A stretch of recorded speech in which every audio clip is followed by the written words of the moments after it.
Bonjour et bienvenue sur la suite de notre formation avec API Platform et Symfony 5. Dans cette partie, nous allons voir un peu comment mettre en place GraphQL et API Platform. GraphQL, ici, va créer son propre design d'API qui sera basé sur un système de schéma avec son langage SDL.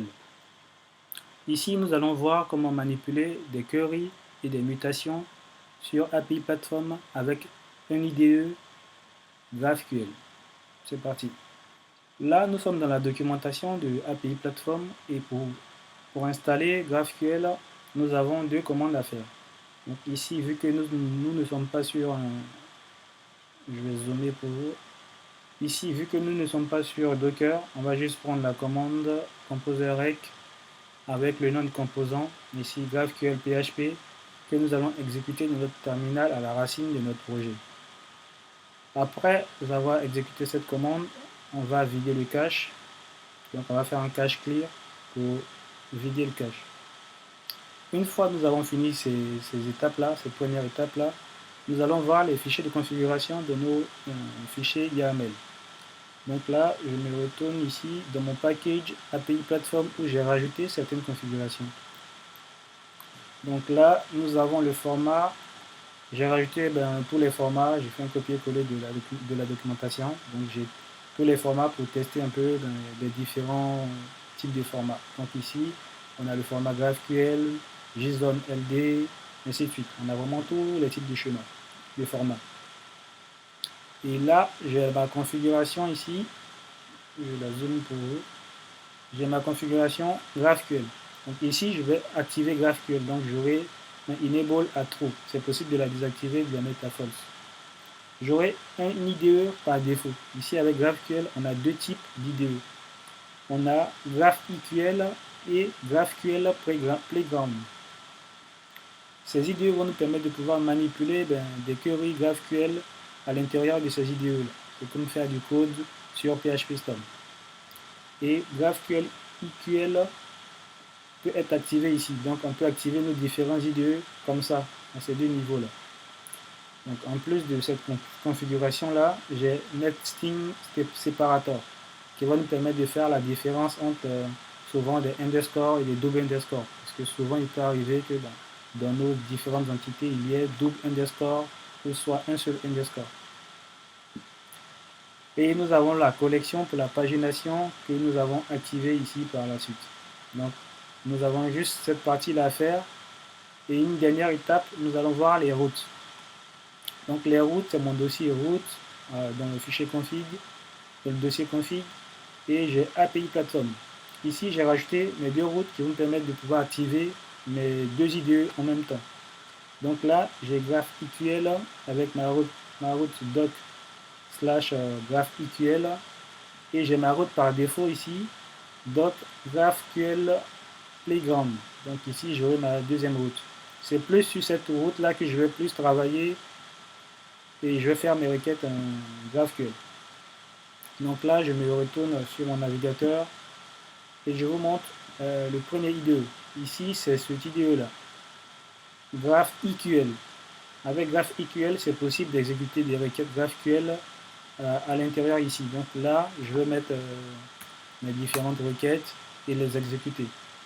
Il y a une partie ici, query, pour lancer des queries en variable. Mais je suis plus habitué à cette partie-là, Playground, avec ce genre d'interface-là, qui est un peu plus fourni par rapport à GraphQL. Donc en général, pour ceux qui aiment plus, vous allez plus vous tourner vers GraphQL Playground. Dans cette partie-là, j'ai préparé une requête qui me permet de faire une query sur un objet user. Donc ici, je vais avoir la liste de tous mes utilisateurs. Et vu que je demande une autorisation, je n'oublie pas de mettre mon bearer token. Donc mon bearer token, c'est comme si avec un Postman ici, je me connectais, je récupérais mon token. Et une fois que j'avais mon token, je viens, je le colle là. Donc ici, dans la partie HTTP header, c'est possible de rajouter des headers. Donc là, je les rajoute là et j'exécute ma requête. Pour exécuter la requête, c'est sur ce bouton là. Donc je clique Ici, j'ai tous les utilisateurs que j'ai demandé. Donc, j'ai fait un get sur la liste de mes utilisateurs. Donc ici, je peux faire en fait des méthodes get comme ça avec GraphQL. C'est possible de faire des mutations. Les mutations ici vont nous permettre de faire des CRUD. Donc ici, c'est faire une création, une modification, une suppression. Voilà. Donc là, j'ai préparé une création d'utilisateur. Donc j'ai ma mutation, j'ai le nom de ma mutation, create user, et ici j'ai la fonction de ma mutation. Donc ici, ça va être create user qui va prendre un input, et dans mon input ici, je vais avoir mes différentes entrées. Donc j'aurai mon user, mon username, le rôle, le mot de passe, ainsi de suite. Et là, c'est le retour de ma requête. Donc ici, je vais dire en retour, voilà tout ce que je veux. Donc ici, je peux même dire, j'affiche uniquement que ça. L'identifiant, l'email, le username, le rôle et la référence. Et enable, vu que je sais qu'il sera à true, j'ai pas besoin de le voir. Donc je le cache. Donc j'aurai déjà ça en retour. Et donc là, j'ai le retour de ma requête ici. Donc j'ai fait ma méthode post qui a récupéré tout, qui a inséré toutes ces valeurs-là. Donc ici, j'ai mon identifiant 22 avec l'utilisateur li@gmail.com qui est bien renseigné dans ma base. Donc si je fais un get sur la liste de tous mes utilisateurs, à nouveau, donc j'ai l'utilisateur avec mon identifiant 22 qui est renseigné ici. Donc je peux faire une deuxième mutation, parce que là j'ai fait une première mutation pour créer un utilisateur. Ici, je peux le supprimer. Donc ici, je vais supprimer ici l'utilisateur qui a l'identifiant 22. Donc là, je mets le nom de ma route ici. Et GraphQL ici, à partir de l'identifiant, va trouver directement l'utilisateur qui a l'identifiant 22 sur cette route-là. Et il va le supprimer, me renvoyer juste son l'identifiant qui a été supprimé. Donc une fois que j'ai ma mutation ici, pareil comme ici la création, j'ai ma mutation, j'ai le nom de ma mutation, j'ai ici la méthode de ma mutation. Et en input, ici j'ai mon ID. Donc là, j'exécute. Donc là, à ce niveau, j'ai bien mon identifiant 22 qui a bien été supprimé dans la table user. Donc j'ai plus mon utilisateur avec l'identifiant 22. Donc si je vérifie à nouveau ici dans ma table user que j'exécute ma requête, que je vérifie ici, j'ai plus l'utilisateur qui a l'identifiant 22. Donc voilà comment avec les mutations vous pouvez faire en fait différentes opérations correct, donc delete, création, update. Là je ne vais pas m'attarder sur tous les types de méthodes. Vous avez une documentation à ce niveau là ici avec un schéma et une documentation. Ici le schéma c'est votre schéma en GraphQL sur vos différentes entités. Donc ici par exemple là j'ai le schéma de la partie city qui va implémenter un nœud avec l'identifiant qui sera requis. Et dans la partie user, ici nos différentes fonctions create user input avec les différentes entrées, le type de notre schéma, de nos différents schémas. Donc là sur les schémas, tout est bien fourni en fonction de toutes vos entités. En plus des schémas, vous avez une documentation qui est bien fournie.